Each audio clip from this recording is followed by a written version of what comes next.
Que a paz do Senhor esteja com cada um de vós. Hoje a nossa primeira leitura é uma leitura da primeira carta de São Paulo aos Coríntios. Nós iremos iniciar com a leitura que nos diz o seguinte: Paulo, diante da comunidade, disse as seguintes palavras: Irmãos, não pude falar-vos como as pessoas espirituais.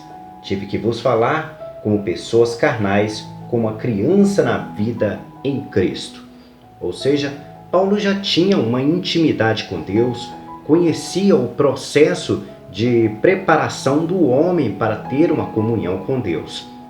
Porém, as pessoas daquela época, daquela comunidade que recebeu a carta de São Paulo, não tinham essa mesma capacidade de saber alcançar uma comunhão com Deus. E por isso, ele precisava de explicar de forma que os homens compreendessem como Cristo fazia através de parábolas.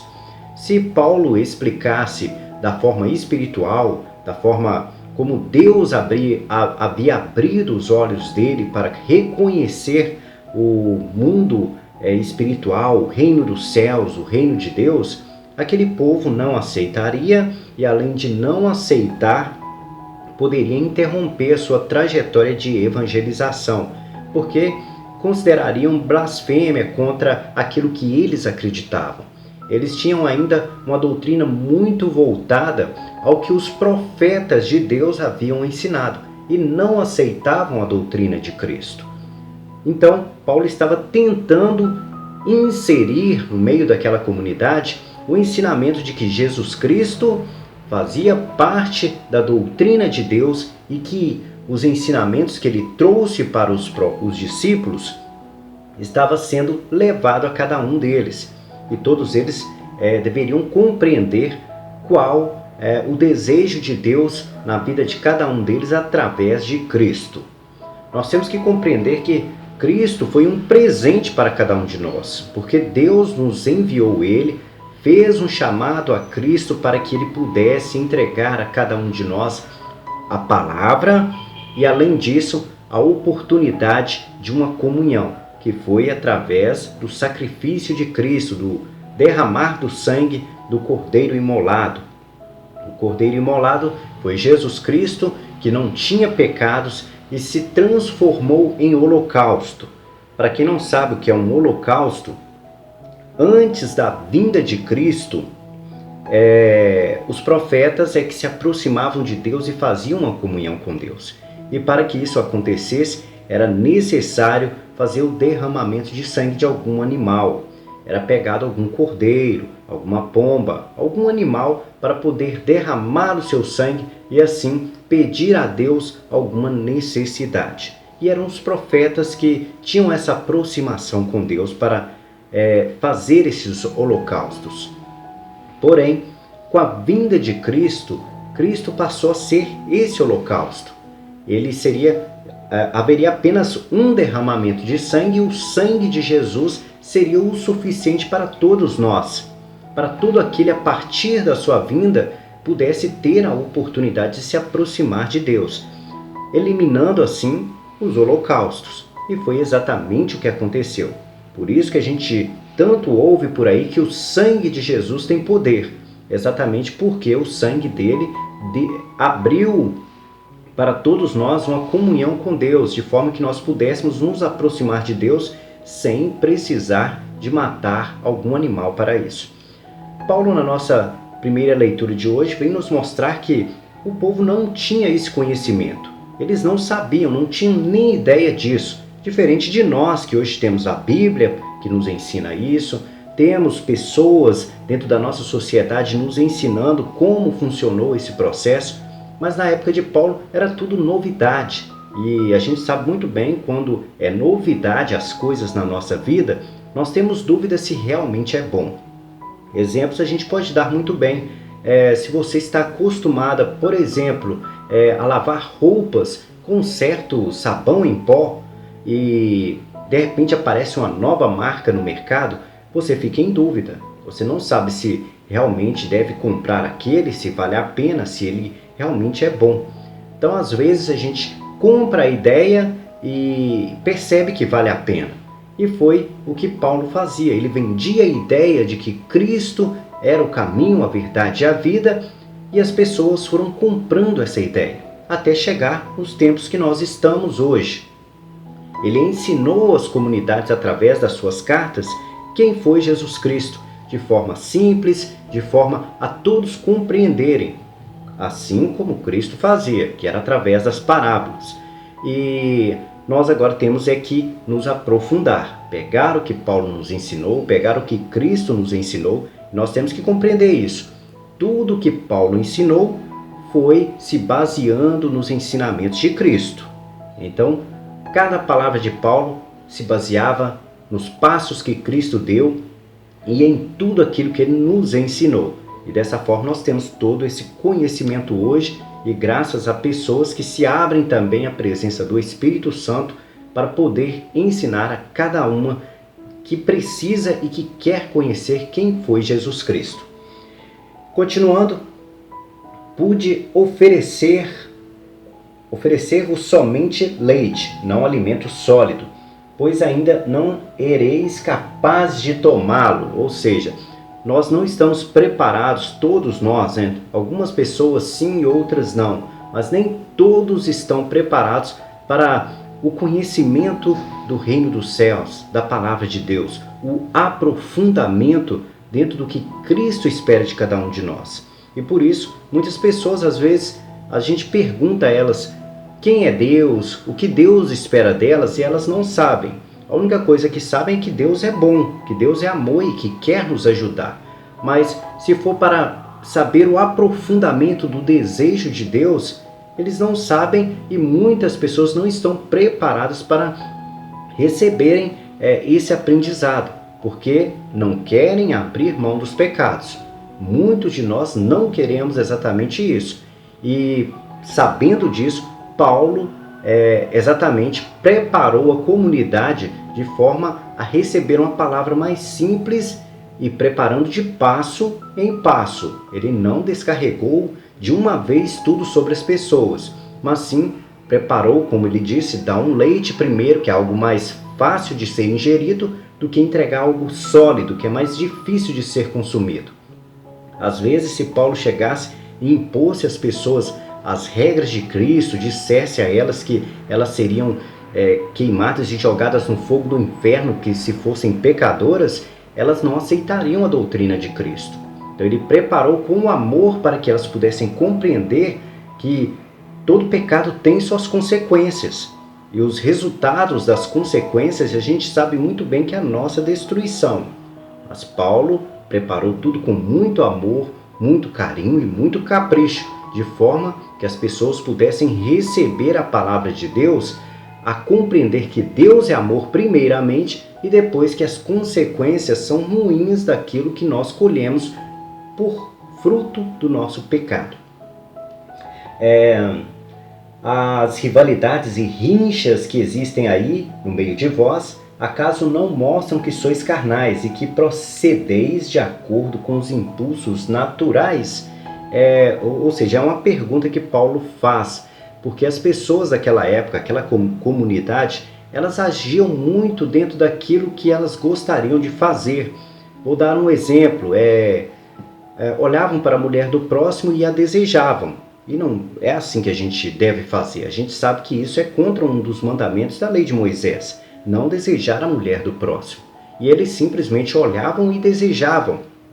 E não podemos fazer isso. E por isso a gente tem que olhar com olhos espirituais. Viu que alguém está te levando e te conduzindo a desejar ou a ir contra os mandamentos de Deus?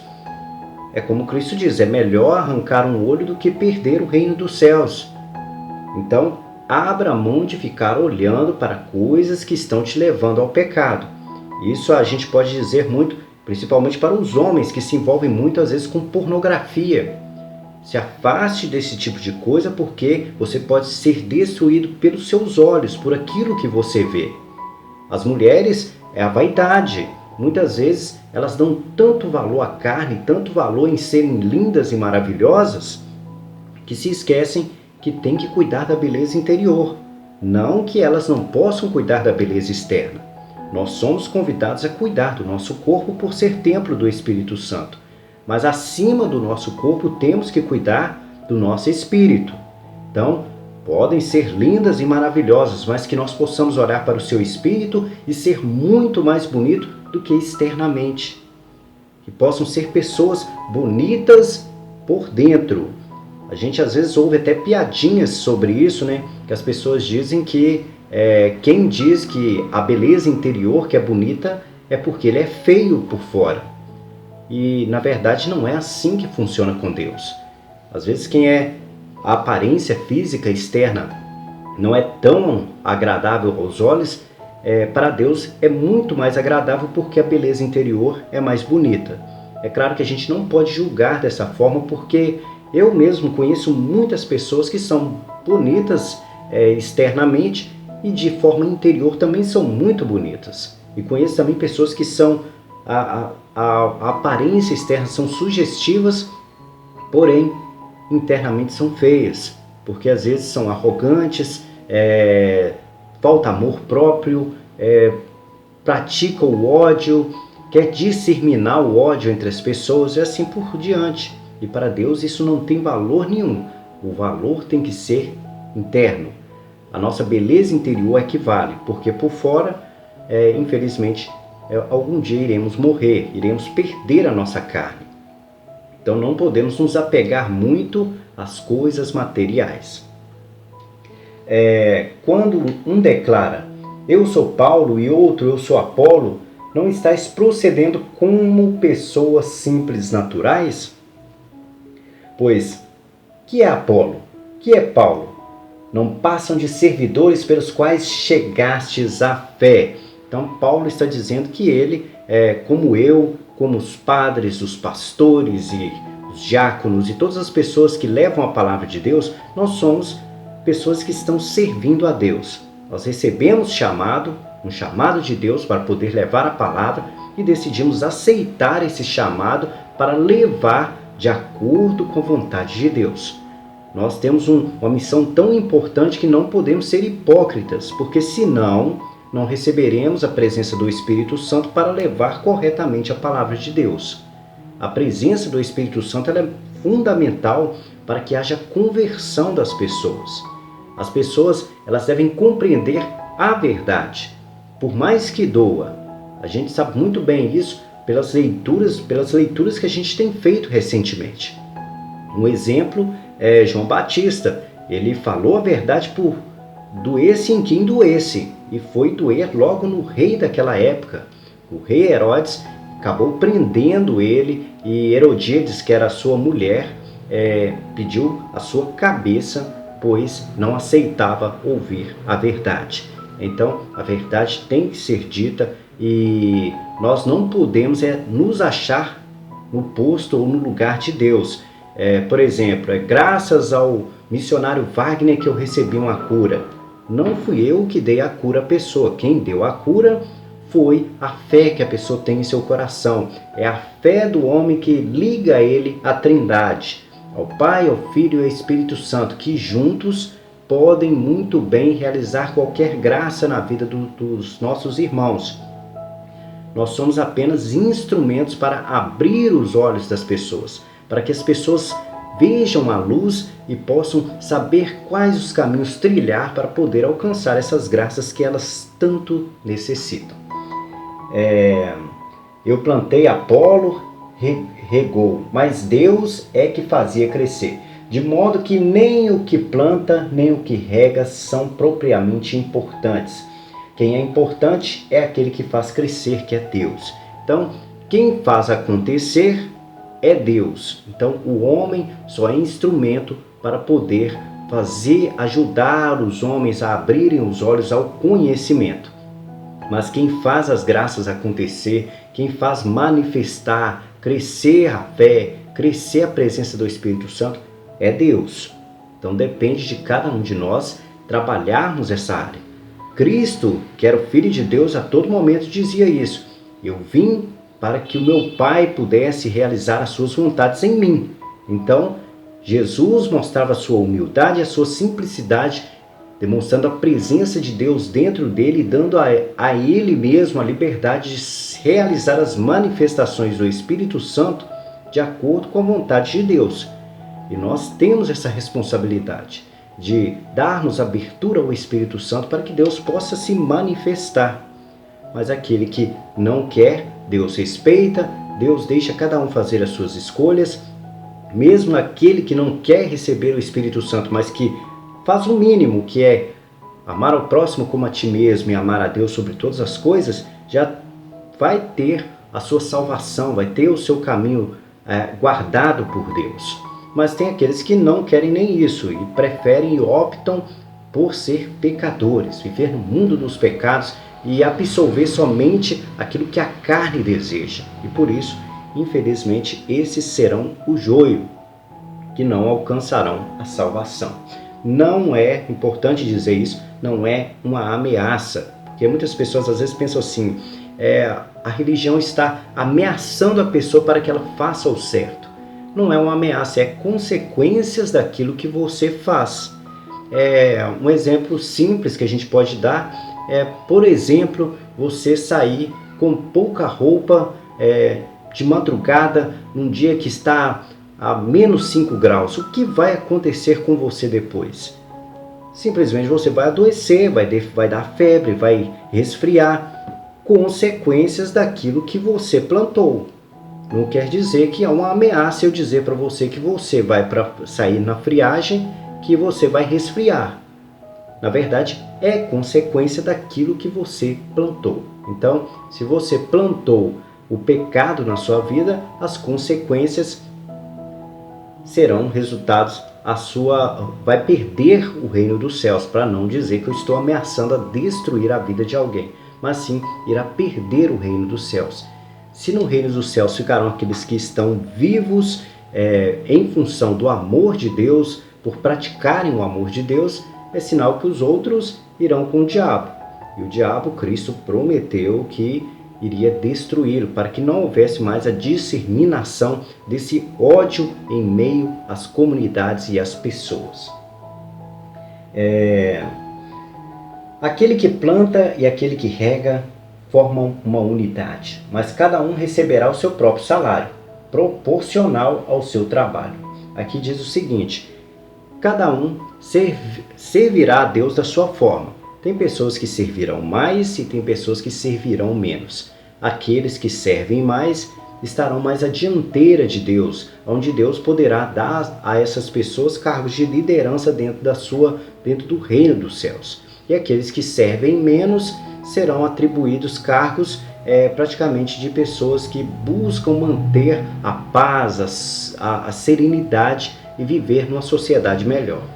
Por isso, cada um receberá sua recompensa de acordo com aquilo que ele pratica em relação ao que Deus convida ele a viver. Com efeito, nós somos cooperadores de Deus e vós sois lavoura de Deus, construção de Deus. Então, quem coopera com Deus é aquele que recebe a manifestação do Espírito Santo, que decide dar um passo a mais, que decide se entregar um pouco mais para servir a Deus. Todos nós podemos fazer isso, não tem desculpa para dizer que eu não consigo, eu não posso, tanto que eu sou um exemplo disso. Sou uma pessoa que tenho minha vida social, tenho que estudar, tenho que trabalhar, tenho família e preciso manter toda essa estrutura, além de ter como objetivo levar a palavra de Deus. O meu objetivo principal é que as pessoas conheçam a filosofia de Jesus Cristo, a filosofia de Deus e a filosofia do Espírito Santo.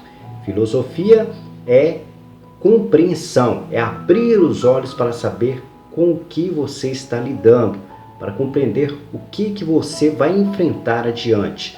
Então eu tenho essa fé, eu acredito, é algo sólido na minha vida, nada pode corromper isso do meu coração. É claro que o mundo vai bater, tem dias na minha porta e tentar me fraquejar, mas eu tenho a convicção que eu acredito num Deus que enviou Jesus Cristo, e Jesus Cristo enviou a presença do Espírito Santo em cada um de nós para que pudéssemos ser pessoas melhores.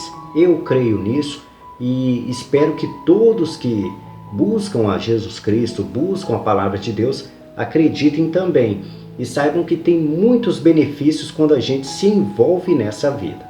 No mais, essa foi a nossa explicação da nossa primeira leitura e vamos passar para o Salmo Responsorial. Nosso Salmo Responsorial vem nos trazer o seguinte refrão: Feliz o povo que o Senhor escolheu por sua herança. E nós precisamos primeiramente compreender o que é uma herança. Nós sabemos que herança é quando nós recebemos de alguém que partiu algum presente. Exemplos nós temos vários. Às vezes um familiar nosso pai vem a falecer e ele deixa para nós um terreno. E dessa forma são, por exemplo, 3 irmãos e esse terreno será repartido em 3 partes iguais e cada um ficará com a sua parte. E isso é uma herança, é a parte que nós recebemos de alguém que partiu. É claro que pode acontecer em vida também, como a gente tem o exemplo da história do filho pródigo, que pediu a sua parte antes da morte de seu pai. Se nós avaliarmos isso, é um contexto até um pouco pesado, porque é como se o filho estivesse desejando a morte do pai. Ele queria aquela parte da herança de qualquer forma. E o pai, com um bom coração que tinha como um homem de Deus e desapegado ao materialismo, deu a seu filho em dinheiro aquilo que ele gostaria de ter em relação à parte da sua herança. Nós também temos parte da nossa herança em Deus. E o que nós perdemos, quem nós perdemos para ter alguma coisa de herança de Deus? E é aí que nós recebemos Jesus Cristo como parte da nossa herança. Jesus morreu e deixou para nós alguma coisa. Mas o que Jesus deixou para nós? Então foram 2 coisas que Jesus deixou para nós. A primeira é o ensinamento da palavra de Deus. Ele veio trazer para cada um de nós a compreensão de quem é Deus e do que Deus espera de cada um de nós, quais passos a trilhar, qual o procedimento, qual o caminho e assim por diante. Esse foi o primeiro presente que Deus nos deu, a primeira herança. E a segunda é o Espírito Santo de Deus. Hoje, com o derramar do sangue de Jesus, todos nós temos direito ao Espírito Santo de Deus. E com isso, nós podemos ter uma comunhão com Deus. Comunhão é uma aproximação com Deus. É como se fôssemos amigos de Deus, filhos de Deus, estivéssemos no mesmo lugar de Cristo, como se estivéssemos na mesma condição de Cristo, tivéssemos uma aproximação tão grande com Deus, que Deus nos daria a capacidade de compreender a sua criação, a sua vontade, o mundo, o amor, todas as coisas que Ele criou. Isso é muito bom, principalmente para aqueles que amam a Deus sobre todas as coisas. Somos pecadores, nós temos que compreender isso também, que nós erramos, mas temos que dar valor à herança que Deus nos deu para que possamos receber o reino dos céus. Aqueles que compreendem isso tentarão se afastar do pecado, porque nós somos homens que cometemos pecados sim, mesmo para aqueles que estão na presença do Espírito Santo. A gente percebe isso principalmente porque nós às vezes nos deslizamos nos nossos desejos. E os nossos desejos são vários, cada um tem que reconhecer o seu. Alguns é relacionado a relacionamentos, outros a dinheiro, outros a poder, e cada um sabe a sua fraqueza e a tentação que pode o derrubar e levar ao pecado. Por isso, é importante nós nos mantermos firmes. Por quê? Porque nós temos as heranças de Deus e nós temos que nos agarrar a ela e não perdê-las, como aconteceu com o filho pródigo, que teve que voltar para casa porque estava passando fome. E nós muitas vezes temos a presença de Deus, temos o Espírito Santo na nossa vida e nós abrimos mão para o mundo, preferimos nos afundar no pecado e quando nós percebemos, já perdemos tudo. Às vezes não temos nenhum familiar que quer nem olhar para a nossa cara, porque aprontamos demais, porque vivemos afundados no pecado de forma a prejudicar pessoas que nos amavam e agora não nos amam mais. É claro que Deus nunca irá nos abandonar, desde que haja o arrependimento. É essencial dizer isso, porque muitas pessoas acham que pode fazer o pecado que quiser e depois é só arrepender que está tudo certo, mas o arrependimento ele é algo que tem que ser trabalhado, é dia após dia. Não é fácil para quem, por exemplo, é usuário de drogas, abrir mão das drogas. É um trabalho dia após dia que ele vai enfrentar com muita dificuldade. Então não é da noite para o dia que há a conversão. Exemplos é Paulo. Não é da noite para o dia que Paulo deixou de matar cristãos, deixou de perseguir cristãos para poder entregar sua vida a Cristo. Foi um processo, dia após dia, ele foi enfrentando alguma coisa para poder chegar a essa conversão. Deus tinha um chamado para ele de tal forma que teve que colocar na vida dele uma cegueira, ele teve que ficar cego para que ele pudesse compreender que Deus realmente estava com ele, que Deus existe, que o que ele tinha para fazer para Deus era muito importante. E sabemos que ele foi crucial para a evangelização. Foi ele um dos grandes responsáveis para que a palavra de Deus chegasse até nós e para que nós compreendêssemos quem é, o que é e qual a missão do Espírito Santo na nossa vida. No mais, essa é a nossa explicação do nosso Salmo responsorial e vamos passar para o nosso Evangelho de hoje.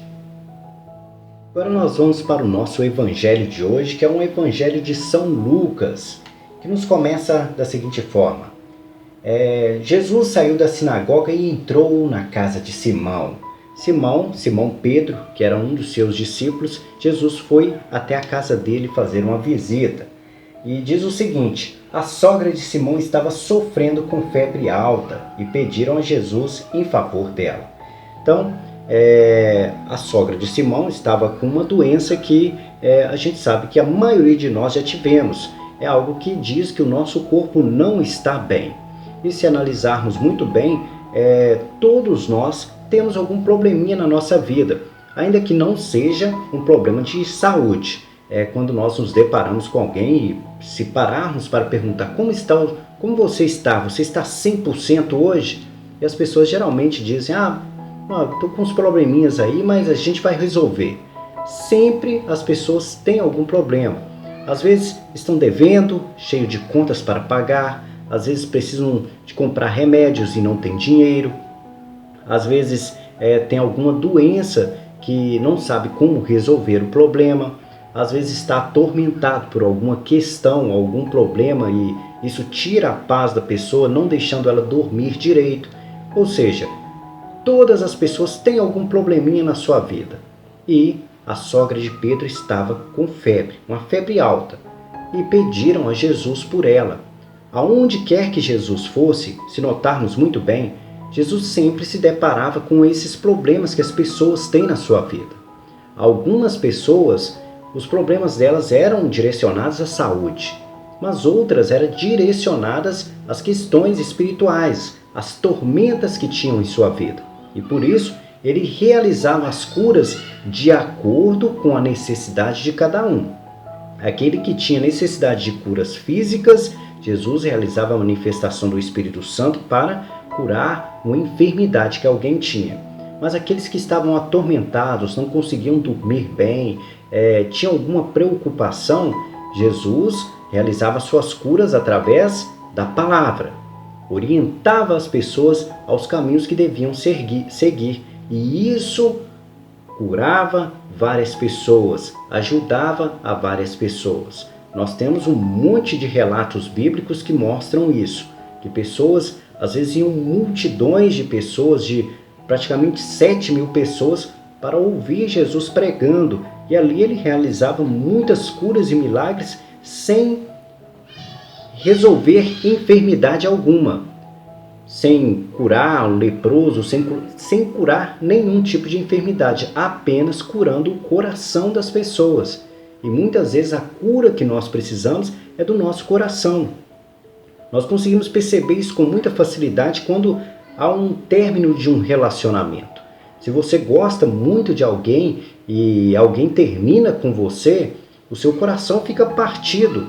e você não consegue mais ter a paz interior que você precisa. Às vezes não consegue dormir, não consegue se alimentar corretamente, você se afasta de uma vida saudável por causa do coração partido que você está com ele.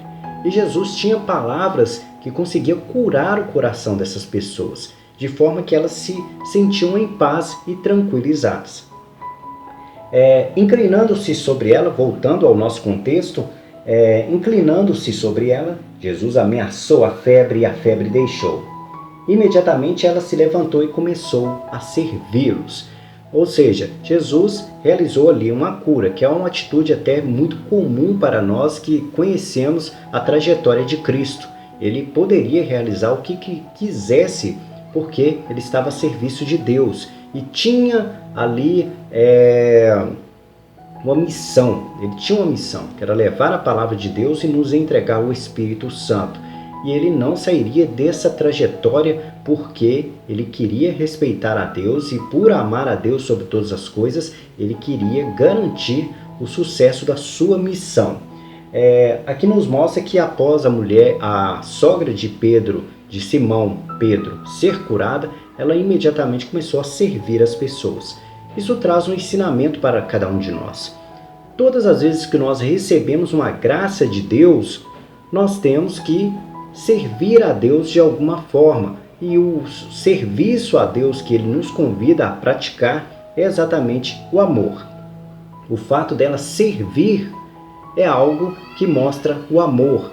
Quando a gente ajuda alguém, tenta levar a palavra de Deus, qualquer comportamento que nos faz praticar o amor é sinal de que nós estamos servindo a Deus. E o fato dela servir as pessoas mostra a prova do agradecimento por ter recebido a graça. Então, se você recebe alguma graça de Deus, tente retribuir a Deus agradecendo com provas de amor ao seu irmão. E assim, naturalmente, se você pratica para o seu irmão, você está praticando para Deus. Após o pôr do sol, todos os que tinham doentes atingidos por diversos males e levaram a Jesus, Jesus punha as mãos em cada um deles e os curava. E como eu havia dito, sempre, aonde que a gente quer que vá, sempre as pessoas terão seus probleminhas de saúde, problemas de enfermidade, de perseguição, seja quais for. Aonde Cristo estava era praticamente propaganda de que ali estava a cura. Então as pessoas iam atrás de Jesus para receber curas e milagres. Ele era muito procurado por isso. Porém, Cristo esperava que as pessoas o procurassem não só por essas razões, mas também pelo amor que tinham a Deus. É claro que aquele que estiver no reino dos céus não vai ter esse tipo de preocupação, porque a cura, os milagres, eles são parte do reino dos céus. Lá não existe nada de doença, perseguição, maldade, tristeza. Lá só existe a paz, a tranquilidade, a busca pelo amor, a prática do bem e assim por diante. As coisas ruins existem exatamente porque nós aceitamos e nos compactuamos com o mal. Por sermos livres para fazermos nossas escolhas, muitas vezes as escolhas que nós fazemos é para fazer maldade com o próximo. Então, essa transformação tem que acontecer na sua vida exatamente para que, quando você receber o reino dos céus, você já esteja caminhando de forma correta nos passos para a prática do bem, porque no reino dos céus não cabe a maldade. Então, se você é uma pessoa que pratica maldades, dificilmente caberá dentro do reino dos céus, porque a preparação do povo que Deus gostaria de ter no reino dos céus é de um povo obediente ao amor, que sirva ao amor. De muitas pessoas também saíam demônios gritando: "Tu és o Filho de Deus". Jesus os ameaçava e não os deixava falar porque sabiam que ele era o Messias. Então Jesus não dava oportunidade a Satanás, aos demônios impuros, aos espíritos impuros, porque primeiramente não se compactuavam com Deus. Então eles não serviam a Deus e Deus fazia o possível para manter separado do reino dos céus. E tanto que eles foram expulsos de lá. Então no reino dos céus só ficarão aqueles que praticam amor e praticam o bem. Como Jesus era do reino dos céus, ele tinha autoridade sobre os demônios, sobre os espíritos impuros. E se ele pedisse para que eles se apartassem dali, eles imediatamente fariam isso, porque Cristo tinha autoridade. Ao raiar do dia, Jesus saiu e foi para um lugar deserto. As multidões o procuravam e, indo até ele, tentavam impedi-lo de deixar. Ou seja, tinham ali um grande presente, né? Jesus podia realizar curas, milagres, e quem quer abrir mão de um presente tão grande como esse? A gente geralmente quer ter por perto coisas que nos beneficiam. E Jesus beneficiava aquele povo com as suas curas, os seus milagres, e isso era conveniente e confortável para aquele povo. E por isso não queriam que Jesus se afastasse das multidões ali. É claro que anunciavam a várias pessoas e estavam cada vez mais vindo pessoas querendo de Jesus essas curas e milagres. É como se fosse nos nossos tempos de hoje. Se Jesus estivesse no meio de nós e as pessoas soubessem que Ele está aqui fazendo curas e milagres, rapidamente as pessoas começariam a mandar um WhatsApp para alguém que mora do outro lado do mundo e assim viria multidões de pessoas para ter cura de Jesus, até mesmo do outro lado do mundo, porque as pessoas têm no seu coração essa esperança de que Jesus ou de que algo possa resolver os seus problemas. Mas a gente tem que compreender que, por sermos pecadores, todos nós temos problemas. Os problemas, como havia citado no início da nossa explicação, às vezes espirituais, às vezes perturbações que nós temos no nosso dia a dia em função de algum problema que nós temos, ou às vezes pela nossa saúde. Cada um tem que reconhecer os seus problemas e tentar amenizar ao máximo eles com a palavra de Deus. É claro que Cristo nos deixou os ensinamentos, nos deixou uma palavra de conforto, mas nós temos que procurar ler, procurar o conhecimento, assimilar e compreender. Porque Cristo dizia sobre parábolas, e quando a gente não pega uma parábola e não esmiuça ela, ler melhor, tenta fazer uma reflexão, a gente não vai compreender o que Cristo queria nos dizer. E Ele mesmo nos dizia isso, que dizia sobre parábolas e ainda assim as pessoas não conseguiriam compreender. Mas Jesus disse: eu devo anunciar as boas novas do reino de Deus também a outras cidades, porque para isso é que eu fui enviado. E pregava nas sinagogas e na Judéia. A missão de Cristo, como eu havia dito, foram duas. Uma, levar a palavra de Deus, e outra, enviar o Espírito Santo. Para levar a palavra de Deus, ele teria que estar na forma carnal vivo. E para enviar o Espírito Santo a cada um de nós, ele teria que morrer na cruz. Então ele estava passando por esse processo, o primeiro processo de evangelizar, de levar a palavra de Deus. E por isso ele tinha essa preocupação de levar a todas as pessoas e ao máximo de pessoas possíveis. E ele tinha dia após dia esse trabalho, essa trajetória, indo nas sinagogas, nos montes, procurando pelas ruas, pelos seus discípulos. Então ele sempre estava levando a palavra de Deus de forma que ela pudesse se disseminar. Como sabemos, deu tudo certo, que nós hoje temos a palavra de Deus. Cristo morreu há muitos anos, já milhares de anos, e nós temos a palavra dele aqui conosco e percebemos que é um sucesso a palavra dele, porque é algo real, é algo verdadeiro. Aquele que se envolve, se entrega ao Espírito Santo, sabe que é verdade. É claro que temos que respeitar as diferenças daqueles que preferem e optam em acreditar somente nas coisas do mundo. Mas aquele que se envolve sabe que a palavra de Deus é verdadeira, a palavra de Cristo é fiel e que Ele é o caminho, a verdade e a vida. No mais, essa é a nossa explicação do nosso Evangelho de hoje. E vamos dar uma passada nos nossos comentários do vídeo de ontem. Comentários do vídeo de ontem, nós temos aqui o comentário da Doreci Nascimento, que nos mandou: bom dia, missionário. Que Deus derrame chuvas de bênçãos em nossas vidas.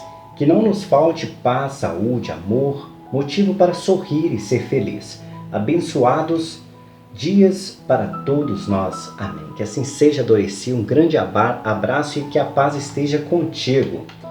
A Elaine Santos nos mandou amém. Bom dia, missionário. Que Deus abençoe todos. Um grande abraço, Elaine Santos. Que a paz do Senhor esteja contigo. A Odete Sobral nos mandou amém. Bom dia, missionário, e a todos. A paz esteja com todos nós. Abençoado seja o mês de setembro. Que o Senhor nos dê força e sabedoria para enfrentarmos os obstáculos e os demônios do dia a dia. Gratidão pela reflexão. Que assim seja, Odete Sobral. Um grande abraço a você. A Astéria Maria nos mandou: olá, boa noite, missionário Wagner. Que Deus abençoe sempre e te dê força, sabedoria e paz para continuar com essa reflexão maravilhosa. É muito bom ouvir. Amém. Eu sou José Antelmo, esposo da Astéria Maria. Que Deus te ilumine sempre. Amém. Me veio a lembrança as pessoas da qual é assistente de Brumadinho, em Minas Gerais. E todos nós juntos pedimos oração para todas aquelas pessoas daquele acidente. E que a paz do Senhor esteja com todos nós. Me fez lembrar também aqui o acidente de Brumadinho, da barragem que rompeu. E a gente sabe que foi um episódio muito triste, né? Que as pessoas estavam num refeitório fazendo sua refeição e de repente veio um mar de lama e arrastou tudo com madeiras, troncos, pedras. Destruiu tudo, matou várias pessoas, como nós sabemos. A maioria dos corpos foram encontrados, alguns ainda estão... o corpo de bombeiro ainda está realizando buscas de alguns corpos que estão desaparecidos.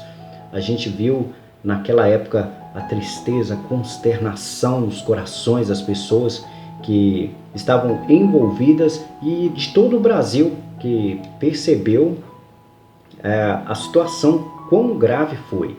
Então que a gente possa aí colocar em oração a todas as famílias que perderam entes queridos, que Deus possa continuar aí confortando e dando justiça a cada pessoa que perdeu um ente querido. Que cada uma possa compreender o que aconteceu e possa abrir o seu coração ao amor de Deus e que Deus possa fazer justiça por cada um que foi tirado, né, a força do leito de sua família, do amor de sua família. A Márcia Souza nos mandou: você tem filho abençoado, Miriam Martins, e obrigado. Parabéns, é um orgulho por uma boa causa. Deus nos guarde. Amém. A Miriam Martins é minha mãe, para quem não sabe. A minha mãe é uma pessoa que eu não tenho palavras para descrever o quanto ela é especial. Uma mulher guerreira, trabalhadora, assim como meu pai também, um grande homem, um homem de um coração enorme, muito sério, trabalhador. E a minha mãe também, uma mulher do campo. Meu pai também, um homem do campo, pessoas simples, criadas na roça. Aqui em Minas Gerais a vida é muito direcionada exatamente ao trabalho do campo. E foi assim que a vida da minha mãe aconteceu. Ela começou sua trajetória criada num terreno, né, onde ela vendia as verduras, carregava alimentos para a cidade para poder vender às pessoas. Meu pai trabalhava transportando lenha, vendia lenha para as pessoas, né, para que pudessem ter combustível para poder fazer o seu alimento. Naquela época, né, aqui na nossa região, hoje, né, nos tempos de hoje, nem existe isso mais de venda de lenha, pelo menos para fazer alimento. Mas a gente percebe que eles viveram a vida muito simples, tudo era muito difícil de ser conquistado, tinham que trabalhar muito, e depois que eles se casaram, a gente acabou pegando essa etapa aí, esse princípio aí dessa dificuldade. Então a gente viveu numa região até muito simples, muito humilde, que hoje até cresceu bastante, se expandiu bastante. Então hoje a gente tem uma vida até confortável, muito agradável, e fomos muito bem criados por ele, apesar da simplicidade. Amo muito os dois, meus irmãos, tenho 5 irmãos, então nós somos uma família até razoavelmente bem grande, de pessoas que seguiram os melhores caminhos possíveis. Todos os meus irmãos são boas pessoas, graças a Deus. Decidiram trilhar caminhos longe do pecado. A Márcia Souza também nos mandou boa noite missionária e a todos. Falar de outros assuntos é fácil, mas falar da palavra de Deus é difícil. Travamos falar de nossos assuntos, não temos dificuldades. Peço a Deus que nos ajude e perdoe os nossos pecados. Amém. Realmente, quando a gente começa a falar de Deus, a gente começa a falar dos nossos erros. Então a gente começa a tocar as nossas feridas, aí fica difícil a gente dar continuidade, porque muitas vezes a gente não quer abrir mão dos nossos pecados. Então a pessoa, às vezes, um exemplo tem a mania de desejar a mulher do próximo. Às vezes a pessoa não quer abrir mão disso, ele gosta de desejar outras mulheres. E às vezes mulheres gostam de desejar outros homens. E a pessoa, na hora que você começa a cutucar na ferida dela, ela desvia, ela não quer continuar o assunto. Ela prefere falar sobre outras coisas que ela não faz do que falar sobre aquilo que ela faz. E a palavra de Deus, muitas vezes, quando a gente vai discutir ela vem e toca ali na ferida mesmo, sem dó nenhuma, mostrando pra gente que a gente precisa de mudar, que a gente precisa de melhorar e nos afastar do pecado. Muito obrigado, Márcia Souza, pelo seu carinho com a minha mãe. Fico muito feliz por isso. Um grande abraço para você. E no mais, esses foram os nossos comentários do vídeo de hoje, e que a paz do Senhor esteja com cada um de vós.